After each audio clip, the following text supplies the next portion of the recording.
शेतकऱ्यांच्या समस्यांकडे राज्य शासनाचे लक्ष नाही। शासनाने ओला दुष्काळ जाहीर करत सरसकट मदत घोषित करण्याची मागणी काँग्रेस नेते निखिलेश दिवेकर यांनी केली आहे। आज काँग्रेसतर्फे स्वराज्य भवन समोर आंदोलन करण्यात आले।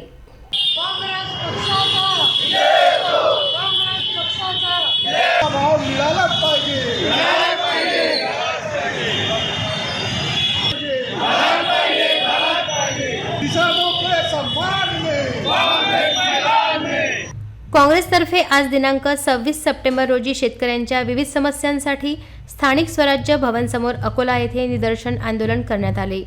सदर कार्यक्रमाचे आयोजन माजी उपमहापौर निखिलेश दिवेकर यांच्या नेतृत्वात करण्यात आले। महाराष्ट्रात ओला दुष्काळ जाहीर करावा, शेतमालाला भाव नाही, अतिवृष्टी झाली असून महाराष्ट्राचे मुख्यमंत्री तथा दोनही उपमुख्यमंत्री हरवले आहेत। त्यांना शेतकऱ्यांच्या समस्यांशी काही देणे घेणे नाही।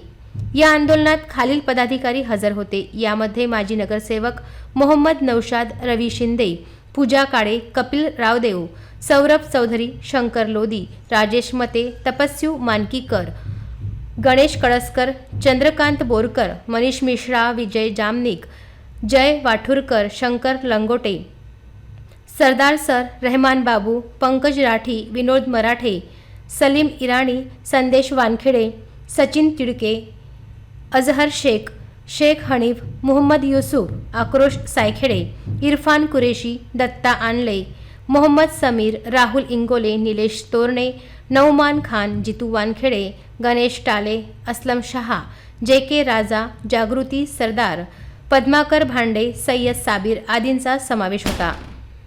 अतिवृष्टी महाराष्ट्रात झाली आहे, त्यामुळे शेतकऱ्यांचं पीक हातातून गेलेलं आहे। तरी आमची मागणी आहे की ओला दुष्काळ महाराष्ट्र सरकारने जाहीर करायचा, कर्जमाफी करायची, पीक विमा द्यायचा, त्यांना वीज बिल माफ करायचं, हमी भाव शेतमालाला मिळाला नाही तो करायचा।